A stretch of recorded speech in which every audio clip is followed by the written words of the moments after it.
Yan guys, install po tayo ng parabolic guys. Yan. Yan. Wala kasing signal sa baba ng sa bahay, kaya ginawa natin ng paraan guys. Yan po yung wire, ginawa natin yan ng paraan para magka-signal. Hiluwak. Ano lang.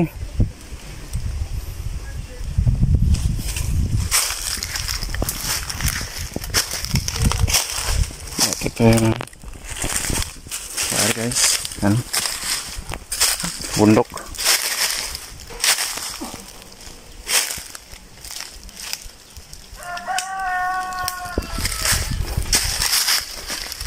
Bundok kasi dito guys.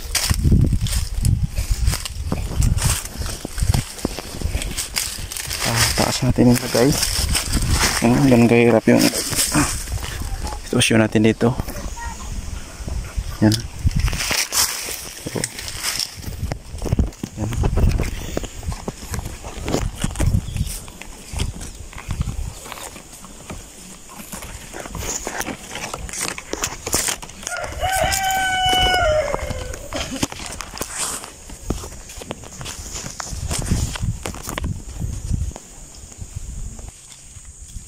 Yan guys,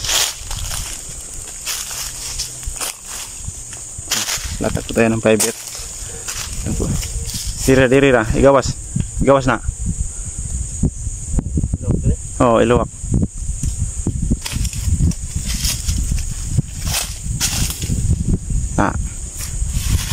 Yan guys, yung fiber optic cable.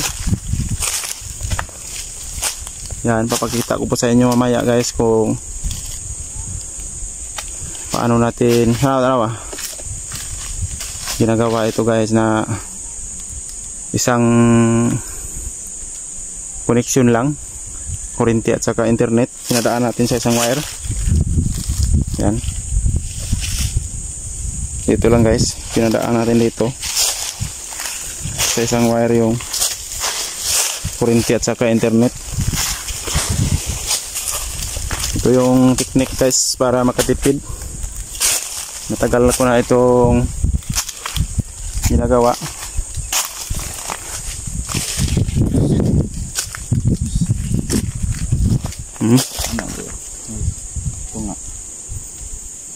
Ay, magasgas. Okay. Diretso. Guys. Yan. Sobrang layo na doon sa bahay, yun yung bahay. Siguro nasa 100 meter ito. 100 meter kasi 120 meter yung dala nating wire guys.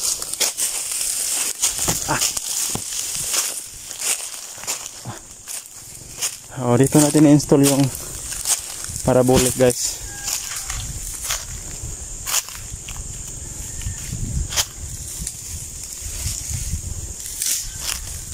Ayun,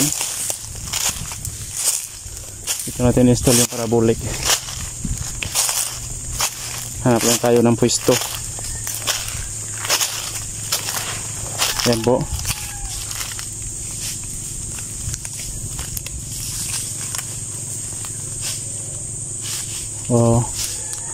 Hanap lang tayo ng pwesto guys.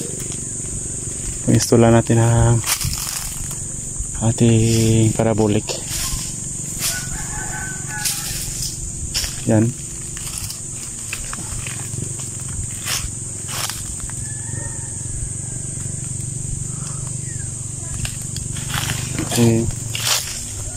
Parabolic.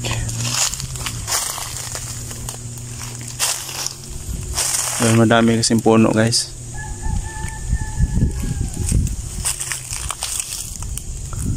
Kaya gawa natin ang paano natin signal yung parabolic. Ayan, yung ating kasama guys. Yan, tumitingin din sa puno kung anong gagawin namin, bakit hindi nakita yung tower. So ngayon guys, papakita po namin sa inyo paano mag-set up ng parabolic at saka ng 36 na modem Simbis ang gamit namin. Dito namin nilagay sa taas dahil wala nang signal doon sa baba sa may bahay. So ayan na po guys, papakita mo namin, mag-set up muna kami. So yan guys, yung ating gagamiting hagdan kasi akyat natin sa puno yung antenna parabolic. Yan ating mga gagamitan guys. Yan po, galon. Wala tayong ibang galon na nakuha, so ito lang. So ayan, yan po yung ating parabolic guys, i-assemble po natin. Saka yung ating 936 dito sa loob ng bag. Yan, slice. Sisit up na po tayo.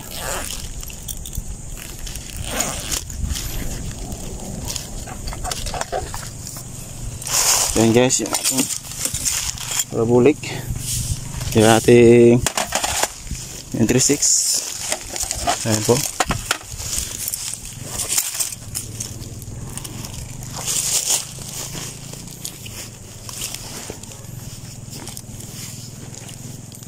Charger.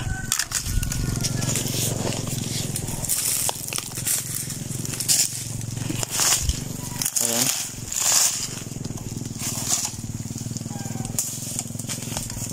Set up Kim. Set up parabolic Kim. Parabolic set up.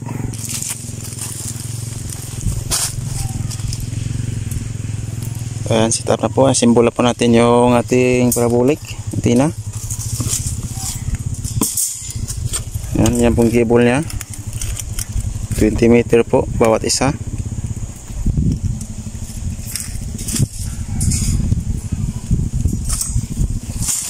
Ayan.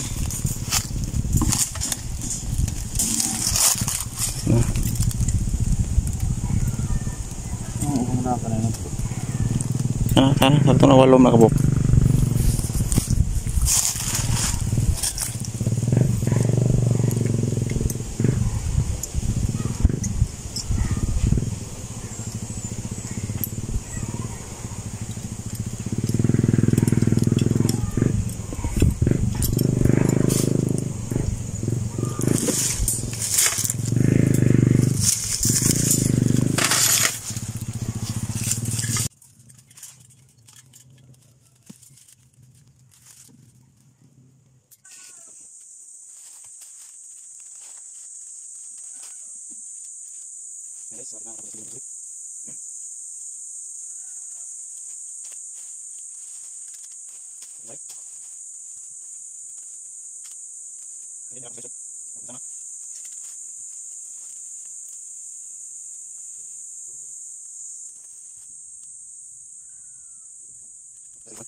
Yan guys, yung ating parabolic. Is wala tayong tubo, wala rin tubo yung ating in-installan. Hindi nakapag handa ng tubo, kaya nilagay na natin sa kawayan. Yan, yung ating parabolic guys, lagay natin sa kawayan at kakyat na natin ito doon sa itaas, ibabaw ng puno, kasi doon na kasi yung malakas yung signal, para makakuha tayo ng malakas na signal.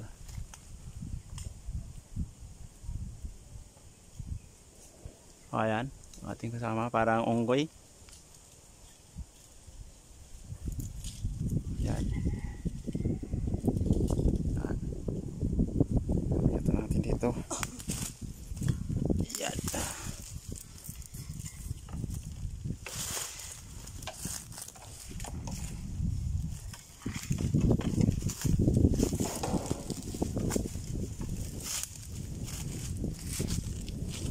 Ayan guys. Okay, akyat ha. Let's go. Ayan.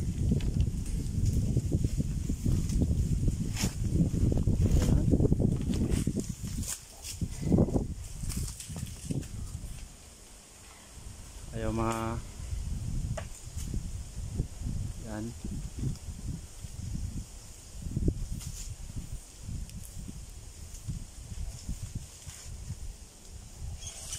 Antina.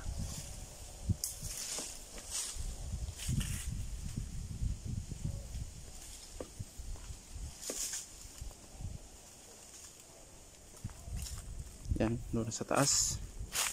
Install natin sa taas.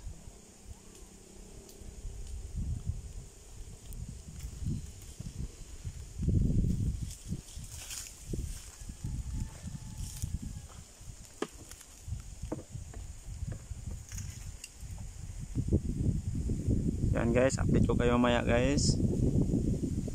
Ating parabolic. Dahil lawa lang kami, walang ibang kasama.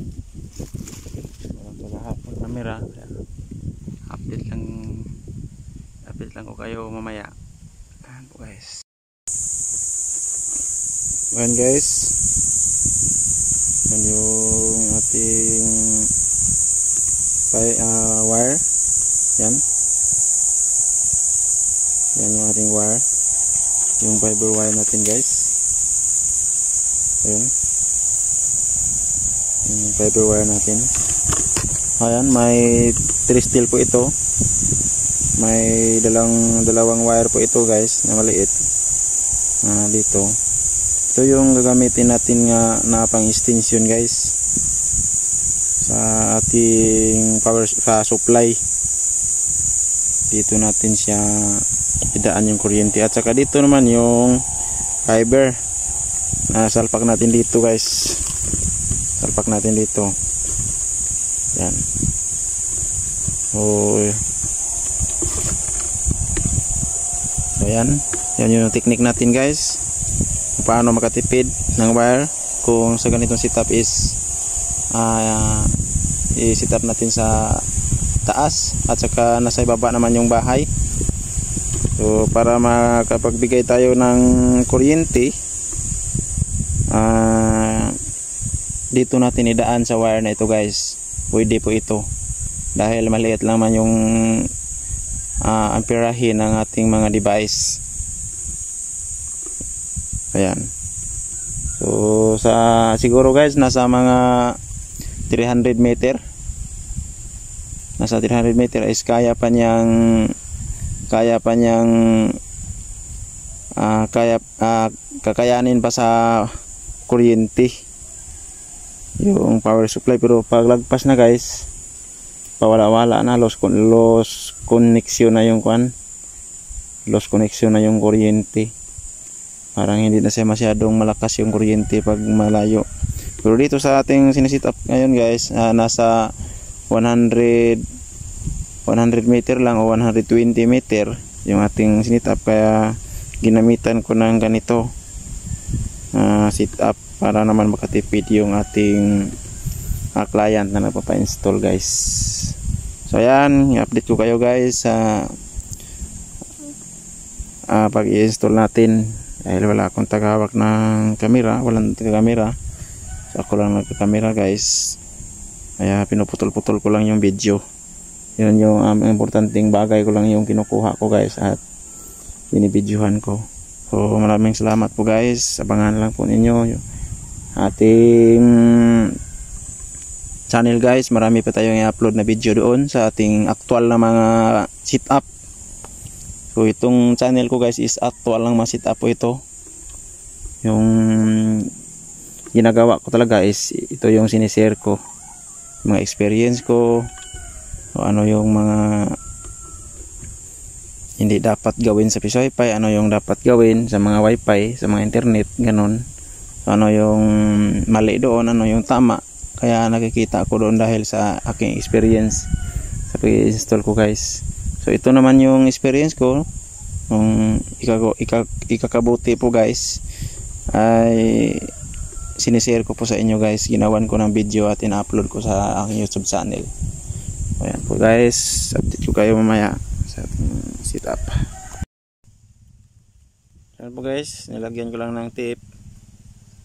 Yan.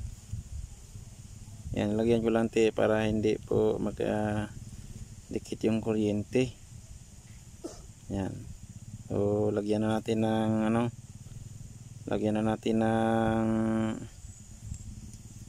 ng saksakan outlet para ma-power up na natin.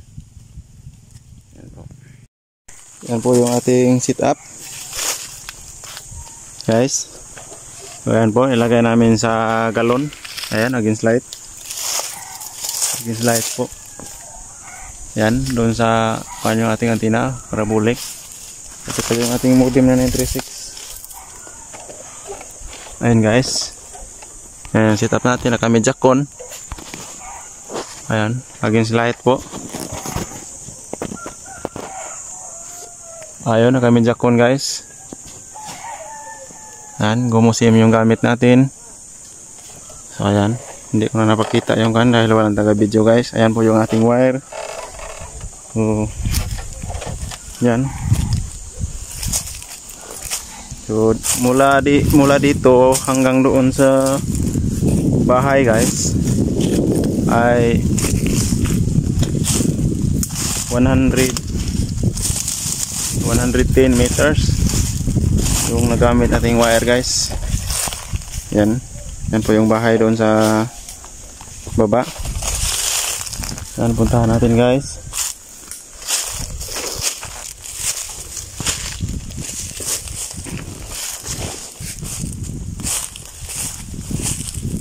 Puntahan tayo sa baba.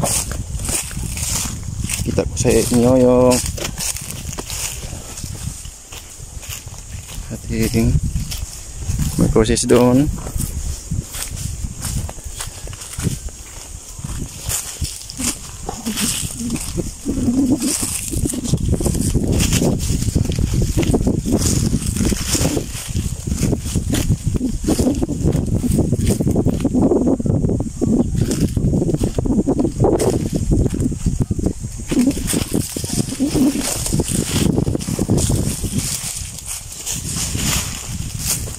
Yan yung wire natin.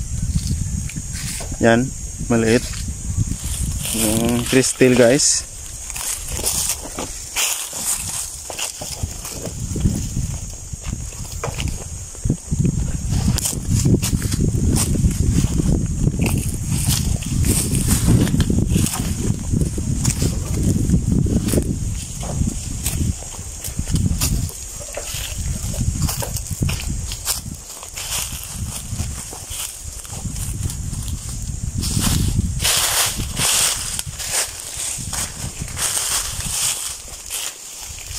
Ayan po yung bahay guys. May-ari na wifi.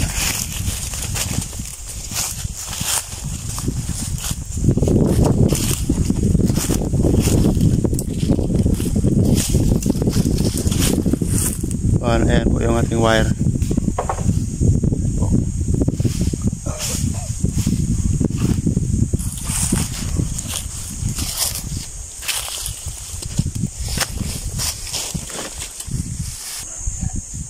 Pwede mo suod? So ayan po yung ating wire. Ako set up rin suod. Ako set up rin suod.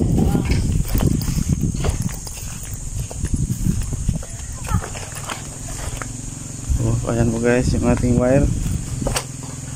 Ako pala dito. Kaya pinasok natin doon sa loob. So pasok natin loob ng bahay guys. Tingnan natin yung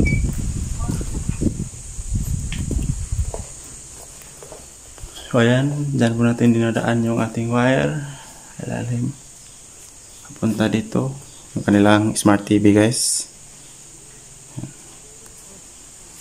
So ayan po yung ating router at saka yung ating media converter nasa ilalim guys. So ito yung sinasabi ko sa inyo kanina guys na isa lang yung wire, tapos dalawang pinadaan natin internet at saka kuryente. So,